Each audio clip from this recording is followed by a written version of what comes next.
So I'm dreaming of this place. It's Leopold's Book Bar Cafe.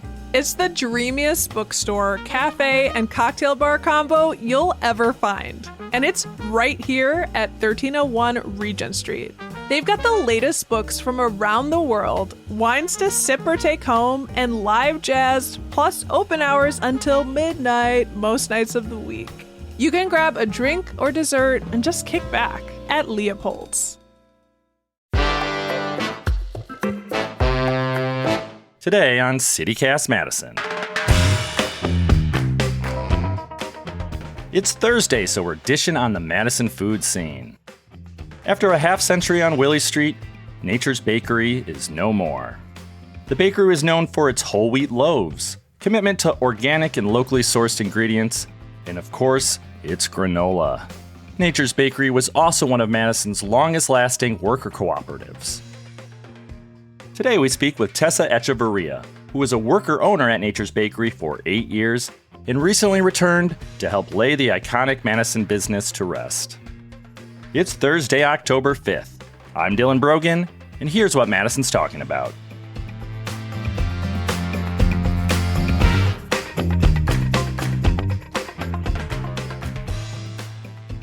Tessa, thank you for joining us today.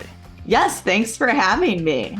So in late September, the news came out, Nature's Bakery is permanently closing after 53 years. Why now? Yeah, that's a good question.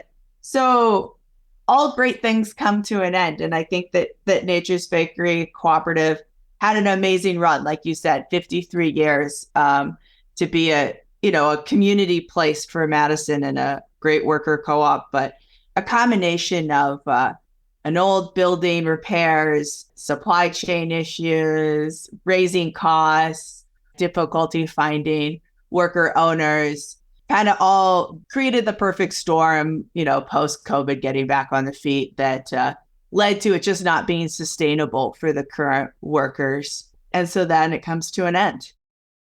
Okay, maybe we'll get a little bit more into that. But before that, Nature's Bakery was known for its granola and whole grain bread. So is anyone going to carry on that torch and continue making those products?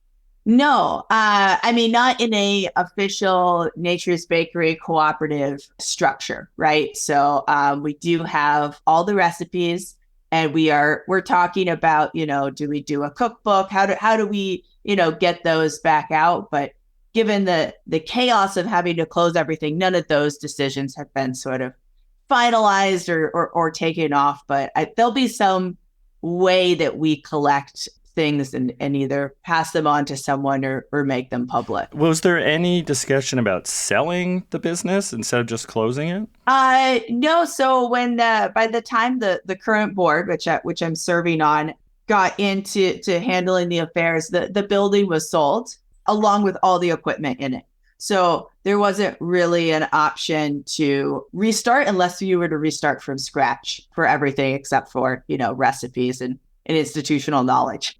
I guess who sold it? It's like this is a workers cooperative, right? Who was selling the building? The workers cooperative, and how does that all get divvied up? Yes, yeah. So the way that Nature's works as a worker cooperative is that everybody who worked there ends up becoming a shareholder. They have an equity in the business as they move on and go on to other things, right? So the intention is kind of to have that revolving door, right? It's supposed to be new people coming in, learning skills, baking, staying as long as they want to, moving on to other things. And Nature's, I know, launched that career for a lot of people, right? Helped them find something that they love to go on and do.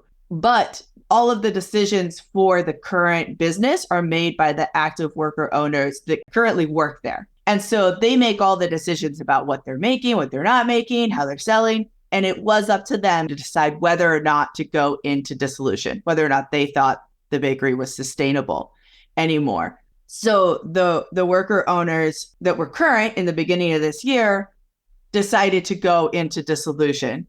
Most of them left the bakery to move on to other things in their life, which created this necessity for a board of directors to step up and carry out the dissolution process to distribute all of those equity shares to everybody from the 70s up till now who had worked at the bakery. And so a collection of past bakers stepped up and joined the board purely to take the business through its dissolution process, which will take about 3 or 4 months for us to do.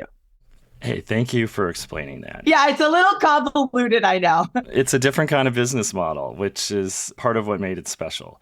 How many worker owners were there at the end, I guess? There were 3 people who were worker owners on the board of directors for the cooperative. You worked there when a former member of this cooperative. What was it like to work there? I loved it. I mean, I made a Facebook post when we made the news official and everything. And I said, I loved the bakery. I won't miss the 100-degree plus humidity days baking in front of a giant oven, but I will miss the community and what that business stood for. I, was the maintenance coordinator there, which brought me into working on machines and then ended up meeting another fellow baker there who did audio engineering. And then I started a recording business with him. And then I went back to school for electrical engineering because of fixing stuff. And now I'm an electrical engineer. So that's all because I worked at the bakery.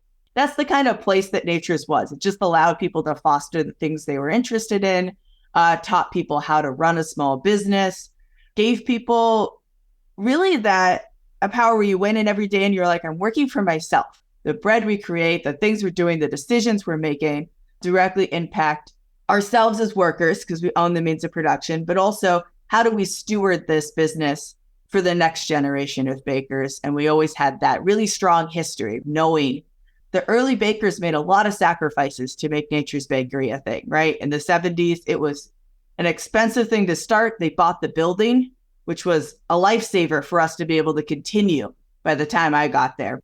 And they put a lot of sweat, blood, and tears into making it work and getting those recipes. And so I know a lot of those earlier people went on to work for cooperative development funds and open their own bakeries and do all sorts of stuff. So I think the ripple effect of how Nature's supported people and brought them into their other career paths will be felt across Madison in subtle ways, Yeah, and just what makes a worker cooperative different than other small businesses? Yeah, so nobody owns the whole thing, but everybody owns a piece of the thing, right? And so different than like an employee stock option, you actually had full voting rights. Everyone got a vote. It was based off of hours and equity. Everyone got paid the same. No matter what job you were doing at the co-op, everybody made the same wage. We ran on consensus decision-making. So everybody in the co-op had to agree and have weekly meetings and vote on what we were doing. So you had a lot more direct control and say in what was happening in your workplace. One thing I realized once I left was, no matter how good you are at any job, there is an underlying fear you could be fired for whatever reason. And that wasn't a possibility at Nature's, right? Like all of your coworkers had to consensus agree to fire you for you to lose your job. So like the bar and the security that goes along with, having a direct say in your production line, I think speaks a lot for the buy-in to helping the business and also your like mental state while working in a place like that.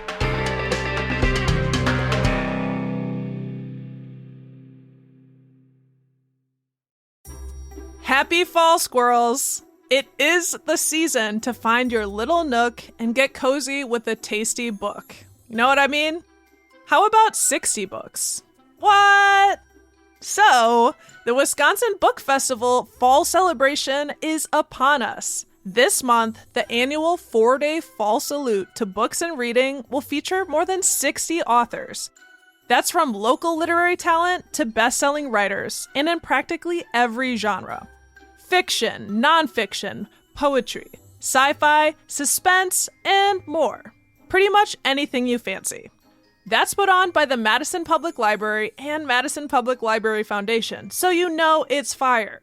The Wisconsin Book Festival's fall celebration runs from October 19th to the 22nd. See who's speaking at wisconsinbookfestival.org.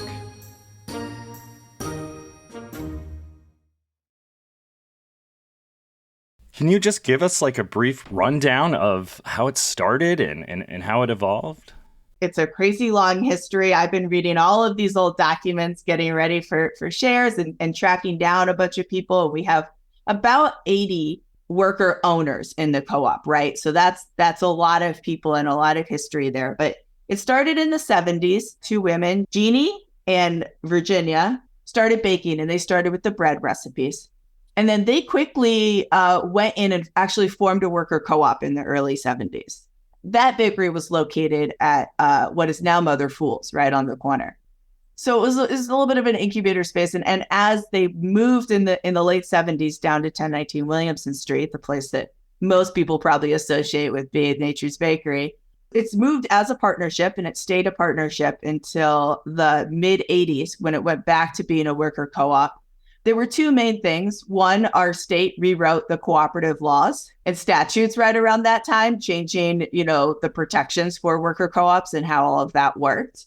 And two, the business became a little bit larger, right? And so you're pulling those partnerships together under one name and making a co-op. And when I read the historical documents, they talk about wanting to make sure they preserve it for the future generations, right? How do you ensure that the structure stays democratic and stays co-owned when the people who initiate it leave, right? How do you keep the next generation?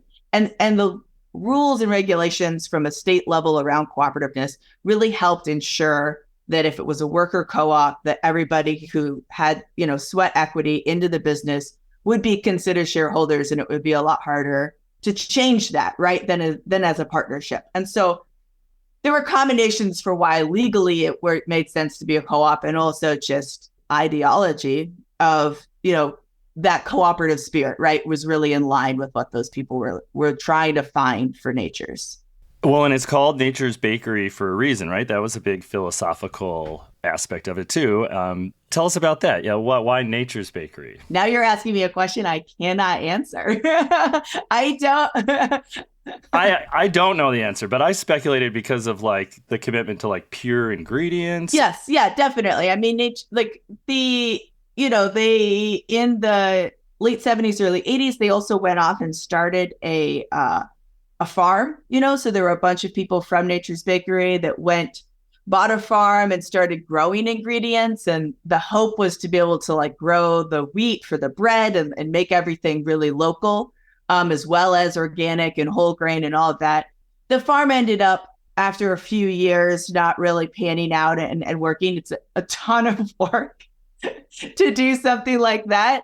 But it was always very high on our priority list. I mean, one, we were a whole grain bakery always, but also to specifically buy local, right? So we bought wheat from Minnesota or Wisconsin. We got our tofu for our tofu walnut burgers from the Simple Soy Man who makes it in Milwaukee. We really focused on buying not just whole grain, but local as much as possible. And that's something that a lot of businesses really moved into, right? And being very locally focused and organic. And do you think the Nature's Bakery helped kind of pioneer that in Madison? Yeah, I think, Nature's had very strong values in terms of whole grain bakery, local. And when you have that existing for many years, it obviously influences over into other people, right? And just in general, Madison has such a strong cooperative and such a strong local food movement. And that's why Nature's was able to be successful for so long, right? It's because those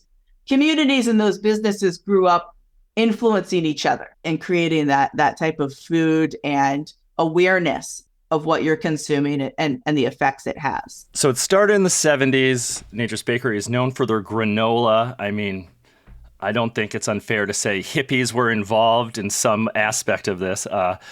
Do you think the worker cooperative model was successful at Nature's Bakery? Yes, definitely. I think it was. When I think of a worker co-op, I'm like, okay, it's a place that gives back to the community. And it's also a place that's a good place to work, and a place that invests in its workers, whether or not they move on to something else. And I think that Nature's did a great job of stewarding not just investment in local food.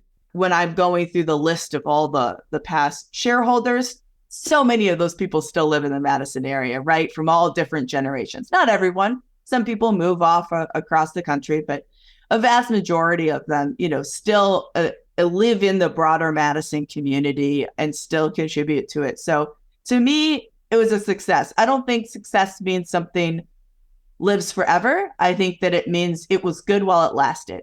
I mean, I probably wouldn't still live in Madison if it wasn't for Nature's Bakery. I started working there a few months after I moved here, and it really showed me a side of Madison that living off of State Street hadn't.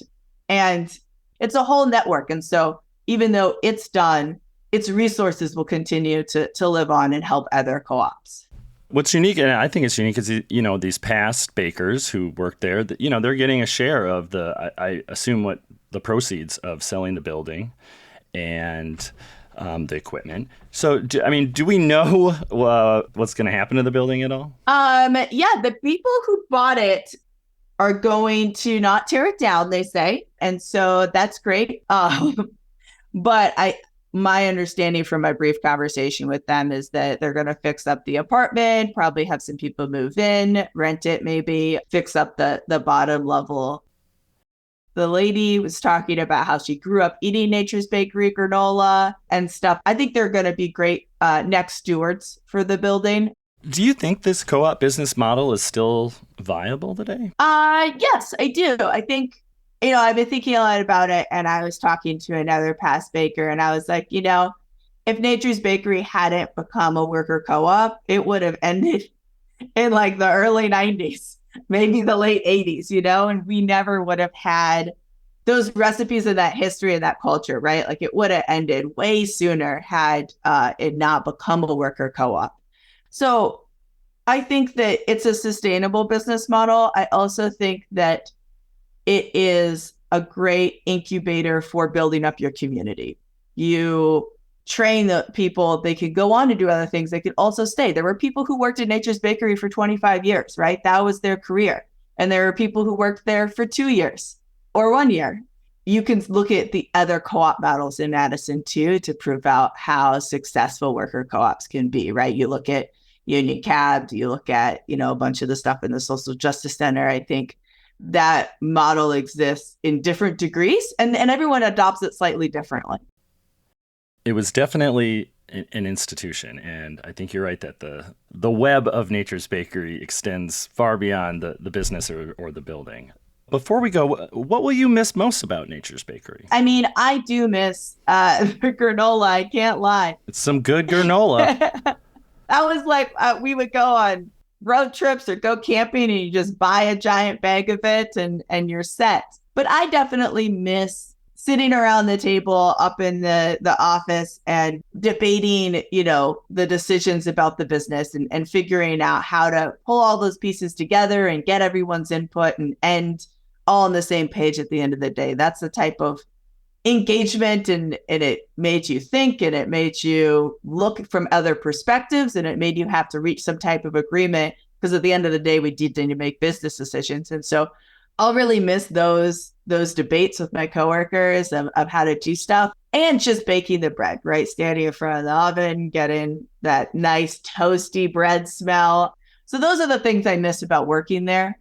But in terms of the community, it always made me happy whenever I went grocery shopping and I'd see the Nature's products and I'd be like, yes, Nature, and buy it, and knowing that, you go to the fairs and you see those faces. And so to me, it connected me to a larger sense of community, and I'll miss that.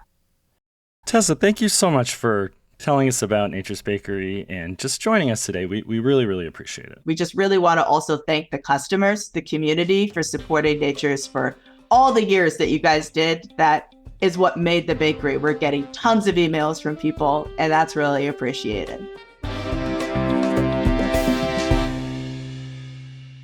That was Tessa Echeverria, a worker owner at Nature's Bakery who serves on the business's board of directors.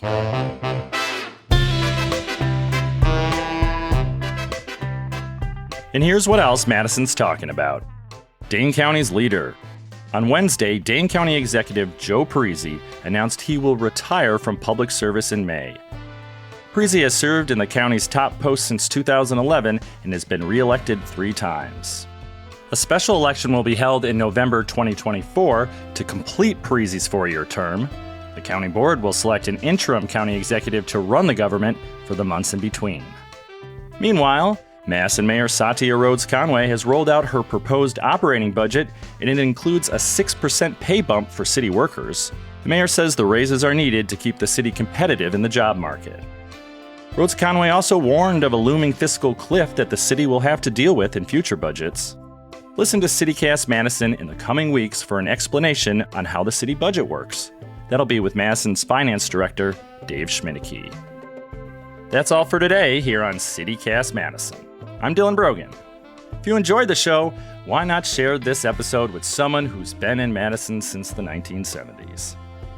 We'll be back here tomorrow morning with more news from around the city. Until then,